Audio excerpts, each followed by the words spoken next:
حال میں آ کر وہ اپنے کپڑے اتار دیتے ہیں، کہکے مارتے ہیں، رونے لگ جاتے ہیں، الٹی سیدھی حرکتیں کرتے ہیں، وجد کے اندر آ کر وہ کچھ کہہ جاتے ہیں۔ اشرف علی تھانوی ایک مجذوب کے وجد کا قصہ لکھتے ہیں کہ وہ جب وجد میں آتے ہیں انہوں نے خنجر اپنے پاس رکھا ہوتا ہے، کہتے ہیں آج اپنا نام اس نے رب العالمین رکھا ہوا ہے۔ ارواح ثلاثہ میں یہ قصہ ہے۔ اس خبیث کا نام اشرف علی تھانوی کے اس پیر کا نام کہتے رب العالمین تھا۔ وہ وجد میں آتے، خنجر اٹھاتے، کہتے آج رب العالمین کو رب العالمین سے ملنے کا اشتیاق ہوا ہے، کوئی درمیان میں رکاوٹ نہ کرے۔ فوراً پیٹ میں ڈالا، خنجر مارا، پورا پیٹ پھاڑ دیا، انتڑیاں باہر نکل گئی۔ بہن بیٹھی بھی رونے لگی کہ میرا بھائی تو مر رہا ہے، اس کے رونے کو دیکھا، ساری انتڑیاں اٹھا کے دوبارہ پیٹ میں ڈالی اور یہاں سے پیٹ ملا دیا، ایسی الفی لگی دوبارہ ٹھیک ہو گیا۔ یہ وجد جو صوفیاء کی عادت ہے، یہ حال جو شیطان کی طرف سے انہیں پڑتا ہے، اس کے ثبوت کے لیے نعوذ باللہ ثم نعوذ باللہ رسول اللہ پر الزام لگاتے ہوئے کہ اللہ کے نبی بھی ممبر پہ کھڑے ہوتے، آپ پر حال طاری ہوتا، آپ پر وجد طاری ہوتا اور ممبر پہ ایسے جھومتے رہتے۔ حالانکہ نعوذ باللہ ثم نعوذ باللہ نبی کے بیان کے تو دو ہی طریقے حدیث میں آتے ہیں۔ آپ اتنا دھیما بولتے، بعض دفعہ اپنی بات کو 3 دفعہ دہراتے، یا اتنے جوش کے اندر کلام کرتے کہ آپ کا چہرہ سرخ ہو جاتا۔ جھوم کر، لے لگا کر، حال میں آ کر، وجد میں آ کر اللہ کے نبی کلام کریں، یہ اللہ کے رسول صلی اللہ علیہ وسلم پر بہتان ہے، یہ اللہ کے نبی صلی اللہ علیہ وسلم کی توہین ہے۔ صفحہ 104 تذکرۃ الرشید، امام ربانی نے ارشاد فرمایا کہ سارے تصوف کا ما حاصل اور کمال کا اعلیٰ درجہ یہی تو ہے جس کو رسول اللہ صلی اللہ علیہ وسلم نے ان 2 لفظوں میں بیان فرما دیا۔ اسی احسان کے حاصل کرنے کو تمام مجاہدہ اور ریاضت کرنا پڑتا ہے، اور دین کی ساری تعلیم و تلقین اسی غرض سے ہے۔ غرض تصوف کا خلاصہ یہ ہے کہ انسان کو احسان حاصل ہو جائے۔ اللہ اکبر! اگر یہ تصوف دین اسلام ہے تو قرآن میں اس کا ذکر کہاں ہے؟ اگر یہ تصوف جس میں حال ہے، جس میں وجد ہے، جس میں مجاہدے ہیں، جس میں ریاضت ہے، اگر یہ تصوف اللہ کے نبی کی شریعت ہے تو حدیث کی کون سی کتاب کے اندر موجود ہے؟ اللہ کے نبی تو حضرت زینب کے گھر آتے ہیں جنہوں نے چھت کے ساتھ ایک رسی باندھی ہوئی ہے۔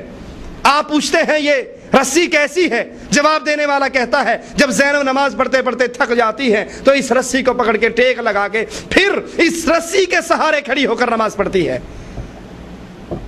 زیادہ سے زیادہ تم اسی عمل کو صوفیاء کے ہاں ریاضت اور مجاہدہ کہہ لو، تو اللہ کے نبی نے شاباش دی، اس رسی کو باقی رہنے دیا، کہا اس کو جڑ سے کھول دو۔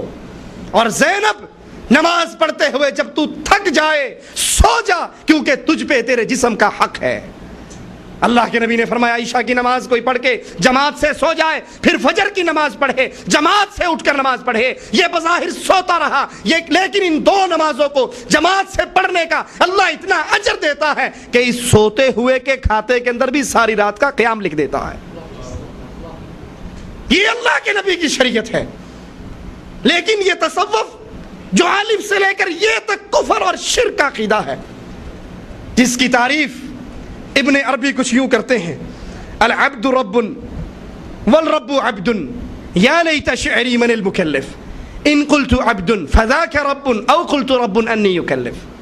صوفیاء کے امام شیخ اکبر محی الدین ابن عربی کہتے ہیں بندہ اللہ ہے، اللہ بندہ ہے۔ مجھے نہیں پتا شریعت کس کے لیے آئی ہے۔ اسی رشید احمد گنگوہی صاحب کے استاد امداد اللہ مہاجر مکی اپنی کتاب شمائم امدادیہ میں لکھتے ہیں کہ بندہ ظاہراً آدمی ہے، باطناً اللہ ہے۔ ظاہراً انسان ہے، باطناً اللہ ہے۔ صوفیاء کے ایک بہت بڑے شیخ ابو الحسن خرقانی اپنی کتاب فوائد فریدیہ کے اندر بابا فرید الدین بیان کرتے ہیں، ان کا قول نقل کر کے، ان کا قول نقل کرتے ہیں، جنید بغدادی کا قول نقل کرتے ہیں کہ انہوں نے اپنے گھر میں ایک بکرا باندھا ہوا تھا۔ بکرا جب من مناتا تھا تو اس کے پاس جا کر کہتے تھے لبیک جل شانہ، تو میرا رب ہے، رب تیری صورت میں آیا ہوا ہے۔ یہ تصوف تو نیرا کفر ہے، یہ تو ہر چیز میں اللہ مانتا ہے، ہر چیز میں اللہ کا وجود مانتا ہے، اور یہ عقیدہ کفر کا عقیدہ ہے۔ یہ عقیدہ رسول اللہ کی طرف منسوب کرتے ہوئے حضرت فرماتے ہیں کہ یہی وہ تصوف ہے جس کی تعلیم رسول اللہ نے دی تھی۔ کس کو دی؟ کس حدیث میں ہے؟ وہ ابو ہریرہ جو 7 دن تک بھوکے اور پیاسے اللہ کے نبی کے دروازے پر پڑے رہتے تھے، اس لیے کہ کہیں اللہ کے نبی کی زبان مبارک سے کوئی حدیث نکلے اور میں اس حدیث سے محروم نہ رہ جاؤں، اللہ کے نبی کے در کو چھوڑتے نہیں تھے۔ انہوں نے ان حدیثوں کو کیوں نہیں یاد کیا جن حدیثوں کے اندر رسول اللہ صلی اللہ علیہ وسلم نے یہ تصوف کی تعلیم دی۔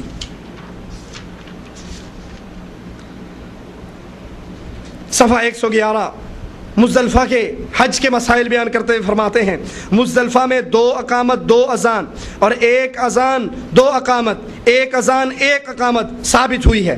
یعنی ثابت یہ کرنا چاہتے ہیں کہ احادیث میں تضاد ہے، ایسے بھی حدیث ہے اور ایسے بھی حدیث ہے، اور جب اس طرح کا معارضہ ہو تو پھر قیاس کی طرف رجوع کرنا چاہیے، اور قیاس یہ ہے کہ 1 اذان اور 1 اقامت، بس 1 اذان ہو اور 1 اقامت ہو۔ حالانکہ صحیح مسلم کے اندر حضرت جابر سے روایت ہے، رسول اللہ صلی اللہ علیہ وسلم نے فرمایا عرفات میں 1 اذان اور 2 اقامتوں سے ظہر اور عصر اکٹھی ادا کی گئی۔ اللہ کے نبی صلی اللہ علیہ وسلم کے صحابی فرماتے ہیں عرفات کا میدان ہے، 1 اذان ہوتی ہے اور 2 اقامتیں ہیں۔ صحیح حدیث ہے، صحیح مسلم کی روایت ہے جس پر پوری امت اکٹھی ہے۔ جب صحیح حدیث آ جائے پھر امت کے لیے قیاس کا دروازہ بند ہو جاتا ہے۔ قیاس کا دروازہ صحیح حدیث کے ہوتے ہوئے، صحیح فرمان رسول کے ہوتے ہوئے کسی کو اجازت نہیں ہے کہ وہ اللہ کے رسول صلی اللہ علیہ وسلم کی صحیح حدیث کو چھوڑے اور اپنی طرف سے اپنی آراء کو دین کے اندر داخل کرے۔ صحیح مسلم کے اندر یہ حدیث موجود ہے کہ عرفات کے اندر اللہ کے نبی 1 اذان دیتے، 2 اقامتیں کہتے اور جماعت کی ادائیگی ہوتی۔